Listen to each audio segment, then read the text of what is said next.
What's happening, everybody? Hi, Welcome guys. back to the Castro Files. How you doing, honey? I'm great. How about yourself? I'm doing well.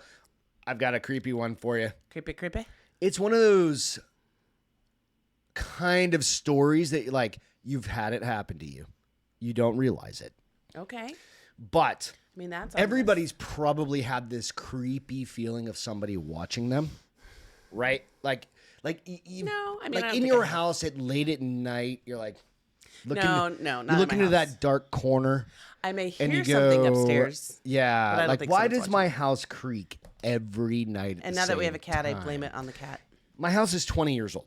Yeah. Why does it settle at exactly 101 every single night? I don't understand it, right? And my cat's laying right in front of me. I don't know. And the dogs are asleep on the floor. And why don't they? I don't know.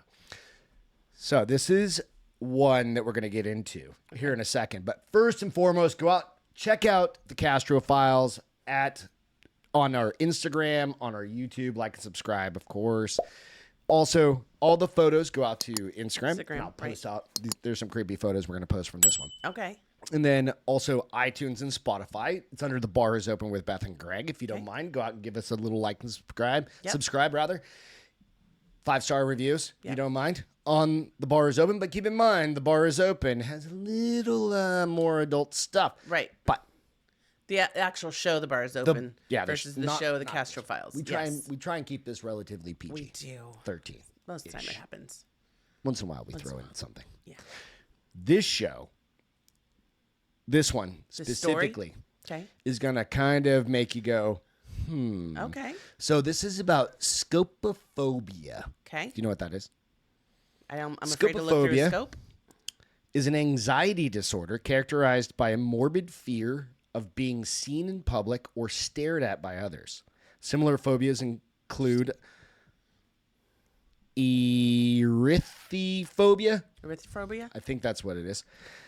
The fear of blushing and There's a fear for that? an epileptic's fear of being looked at, which may itself precipitate such an attack. Okay. Basically, people don't like being looked at. Okay. Right? So that's called scopophobia. I found this one the other day, and I was like, what is scopophobia? And it was accompanied by basically some creepy pictures. Okay. That we'll get into here in just a second, because I just Okay. closed out the actual tab I needed to read the story. So this is from medium.com, Okay. and it's case 4, scopophobia, a fear of staring. Okay, you ready? Mm-hmm. Date, Thursday, March 21st, 2012. Time, 11:20. Location of happening, Chicago, Illinois. Composed by Jacob A., age 47. Observations by Dr. Steinbeck. Jacob seems to be an articulate and independent man whose troubled relations with his ex-wife have heavily strained him. I only hope that we find out. I need to Try that restate again? that again. Okay. I only hope that we do find out more once the full investigation has been carried out. Okay. So we're going to get into now Jacob's recollection of what happened. I can't be sure what I'm writing down. It is a precise depiction of events, but I will do as you ask, and I'll put down all that I can remember of my experience so that I can better understand it. A few Christmases ago, I had a major fight with my entire family that left me with no home and only the money in my bank account to sustain me. I don't want to go into all the details of that now, but suffice to say that my initial judgment of my wife was highly inaccurate and led to several years of intense stress and depression. I'm really writing this to try and think out the exact circumstances that led to those events that so scarred me that I always will suspect someone is watching me and my family. But I'm sure further sessions will illuminate the former conflict. Basically, it's like trying to figure out what happened. Right.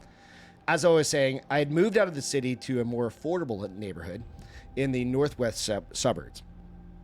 It was odd that it was so well priced, as it seemed that there was little crime and a lot of furnished a lot of furnished properties. Like they were pre-furnished houses. Rentals. Right. And ample green space. In fact, such a planned community seemed slightly unnatural at first, but the individuality of the house I created more than made up for the monochromatic makeup of my compatriots, the other neighbors. Right. At the back of the house were screen doors which looked out onto a small yard and woods beyond. I had only lived in such a semi-rural setting once before, and it felt refreshing to be able to amble down a little trail in the trees out and behind his yard and read his little book. I know if you are going outside to read, why would you read trash? So he was reading like these other kind of trashy novels, kind of like what you My do. novels, yeah. Yeah. Well, I needed some time to unwind before going to work on the following Monday because he would go out on Sundays. Right. I have a son, Tim, who comes to visit me every few weeks for a long weekend. Tim has adapted well to the separation of he and his wife, and I'm not quite sure if he truly understands the nature of the situation, seeing that as he thinks himself lucky to have 2 rooms, 2 Christmases, and twice as many toys. Anyway, we made it our tradition to go each weekend on a walk, as he would walk and we would chat and talk together.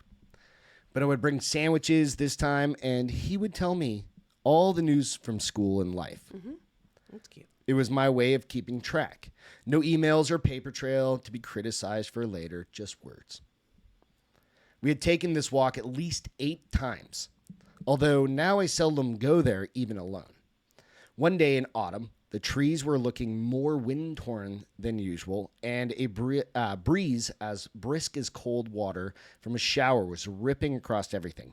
Tim insisted we go, as it was our custom, and how he would be able to tell me about Sacha, who had been picking on him at school without our walk. How would he have found that? Mm-hmm. I bundled him up to the extreme. Wouldn't want him to catch cold and hear about it later. And brought along tuna fish sandwiches and a thermos of hot tea. We wandered into the chill and truly saw the dramatic change the winter had wrought on the woods. Sometimes leaves fall in all but 1 week, and that happened there. With sinewy branches plucking the sky. I don't like that sentence. I do. It's terrible. I soon realized that our private walk wasn't so private after all. Okay. As all the surrounding houses could now see through the trees as we ingressed the thicket. But once inside the clearing, it was apparent that our activities could not be monitored by overly curious locals. And so we ate our sandwiches, drank our tea, and Tim told me about school and the like. As we were readying ourselves to leave, Tim spotted something in the copse. He seemed transfixed, as if trying to fathom what laid beyond the veil of trees.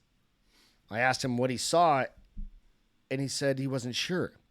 He pointed out to me that there was this place he hadn't seen a glint, or that he had seen a glint, and we went to investigate. To his disappointment, we found nothing but an old lighter that had been carelessly tossed and must have just been glinting off the sun. Satisfied I had discovered the source of the mysterious light, I turned for home, but Tim remained unconvinced. He said it couldn't have been the lighter, as it was silver and the glint he'd seen was red. Well, it was getting cold, so we went inside to watch some TV and settle down for the evening. The next weekend he was with me. We went on our walk, but this time it was really too cold to stay for our entire sandwich, and we thought it was best to take our supper inside. I wanted to stoke up the stove, so I had brought an axe and fell a sapling for wood. After a few hefty chops, I had several small logs at our disposal, which we collected and headed home. Quite unexpectedly, Tim dropped his small load in the middle of... Tim dropped all of his wood. Quite unexpectedly, Tim dropped a log. Quite unexpectedly, Tim dropped a bundle of wood.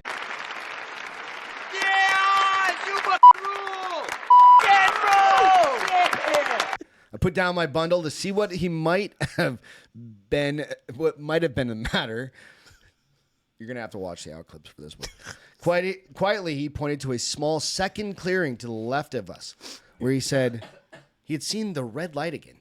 I took a brief look, thinking that if I found nothing, it would put his inquisition and fear to rest. I didn't find anything, though, nor could Tim locate the light and when he was asked exactly where it was. 2 weeks later, Tim was at the house again, but it was not without controversy.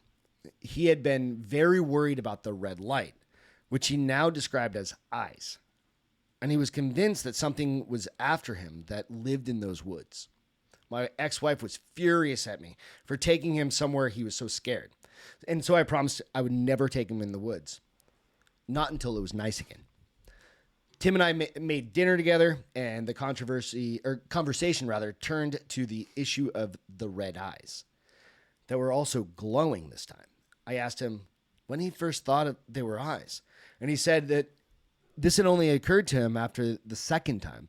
He wasn't sure why he had thought the glinting was from eyes, but he seemed very convinced. And all I could think of was tell him very unlikely that was any sort of animal that would have glowing red eyes, and that nothing else was possible. He seemed less worried after my reassurances, but still insisted on sleeping with me that night. A few months passed, and the problem of the red eyes gradually faded from the forefront of our conversation until it was not mentioned at all. The snow fell heavily that winter, and on the weekend that Tim was visiting, we became trapped inside the house. While his mother was angry that he couldn't come home, there was little I could do. The doors being snowed shut, after all. We had lots of food, firewood, and soda, so everything seemed that it was going to be just a long weekend of fun. The second evening in, we had just finished watching a particularly scary episode of Doctor Who on BBC America, and Tim wanted to sleep in my room. I remembered how scared he had been watching the same show as a kid. I had been watching the same show as a kid. So we unfolded a temporary bed in the corner and I turned on a few nightlights to deter would-be dream monsters. After he settled in, I fetched myself a glass of warm milk, which I don't understand. Do people still do that? Apparently. Okay. All right. To help me cope with the nightlights effect, and saw something unusual upon the screen window facing the woods. For only a second, I thought I spotted a bright red dot dart across the outer screen. Intrigued that my son might be onto something concrete, I slid the glass back to look outside. The cold air rushed in, and I wasn't able to budge the door more than an inch due to the ice and snow. What I did see was alarming. Standing about 6 feet from me seemed to be a figure squatting, a slumped man, and most distinctively a single red eye glowing near him. I say near him because it did not seem to be connected to him, but more floating in front of him. Interesting. It was truly bizarre. I slammed the door shut, calling the police to say I had an intruder. 2 officers surveyed the back lawn for tracks and found some that they said must have come from an unusually large coyote, but no human ones could be found. Embarrassed that I could not let them in because you can only get the door so far open, they left, and I took their explanation to mean I'd been deceived by my eyes. It was a trickster coyote. Still, to be on the safe side, I activated my alarm system that night to be sure that they were both barricaded and protected from any possible intruders. I settled down to sleep in the dim darkness and quietly descended into a haze of dreamery. Quite unexpectedly, Tim shook me awake, and I agitatedly told him that he agitatedly told me the red eyes were back. But this time, peering through frosted window of the bathroom, thinking that we might be indeed have an intruder, I rushed to the bathroom and threw open the small window. Nothing. The next day, the local authorities managed to have our house entrances cleared of snow, and the sun did the rest. They melted the iced doors. I went again to check the bathroom from the outside. And I found 2 large footprints, much like a coyote's, planted on top of the furnace behind the house. If one would have stood on the furnace, you could very easily see it looking into the bathroom. Although the frosting would have prevented further glaring, because it's those frosted windows, right? Like most bathrooms. I did not understand how the coyote had even gotten up there, and nor why it would only have 2 legs. Think about. Well, I was thinking about that. A dog jumping up. Tim was going to stay with me for one last night before heading back to school, as classes were still canceled in his district. We had a day of snow clearing, cooking, and reading. And before long, a purple dusk had fallen over our house. Tim was feeling brave enough to sleep in his own room now, saying that he didn't think the coyote would be able to open doors, seeing that they only have paws. He was soon sound asleep, and I continued cleaning up downstairs, packing my son a little lunch bag for the journey home tomorrow, and folding his clothes. 3 to 4 hours later, after I had had a nightcap, Tim came to the door of the room. He was very still, unusually so, and simply indicated that he wanted to sit down. He said, "You know those red eyes?" I remember him saying so very timidly for him. I said, "Yes." Understanding his fear, I saw them again. He paused. I saw them under my bed. Oh, shit. I quickly got up and calmly accompanied him to check for monsters under his bed. Except there were no monsters, not even a coyote or a stray dog. But there was something red. Something glowing under there. It was unmistakable, up close. I'm mortified I didn't recognize it before. A single red light piercing the darkness of that room. A single light indicating recording in progress. Oh, creeps. Oh, I just got the chills. That's the end of the story. That's creepy. There's a couple of little cliff notes. I get the chills. I've read it twice. Oh. It's unclear as to how this is a real case. Somebody wrote this. Okay. It's unclear as to how this piece of technology came to be under the bed, nor why the figure of a man seemed to have left the tracks of a coyote. What seems certain is that a crime was being committed, although by who or what remains a mystery. Wow. Can you show the last couple of photos for us? Just hit the little, there you go. So this is looking down the stairs. Mm-hmm. Imagine looking down your stairs and you see this creepy little face. No. Thanks. I'm never looking down the stairs in the dark again. Thank God our bedroom's on the first floor. Yes. And what's the next one? Oh, it's just a dude behind a door. Yeah. Kind of creeping in, right? Mm-hmm. Little dude. You hear the door going. Creepy. That's my story. That's a really good story. Sorry, it took me a little bit to get there. It's all right. You got it. Do you think it was the ex-wife? You think? I mean, but how did they get in her? How do you? I'm not giving you my keys if we ever break up and we have whatever. Well, maybe though you do, because if the son leaves something at your house that I'm she still needs not to giving come you my get, keys. I don't know. That's crazy. So the red dot in the woods, the red dot Somebody in the woods. Somebody was recording them. The red dot in the bedroom, the bathroom. Had a camera. That's crazy. It's a private eye. Maybe mom was looking for something. Maybe. I don't know. That's crazy. Aliens. Probably aliens. Maybe. No? But no. That's creepy. Good story. You like it? I did like it. I did. Go out, check out Minor League Studios for all of our swag. I've updated a bunch of stuff. I put out some new things out there. So we've got your little tumbler, your wine tumbler. We got that. We've got some drink. Got a phone case if you like those. We got some cool shirts out there. Cool. Putting more stuff out there now as we speak. So thank you so much. That's our show for this good one, babe. afternoon. I hope you like it. I did. Watch Thank for you red guys. lights. Share us, because sharing is caring. Cheers. Have a great one.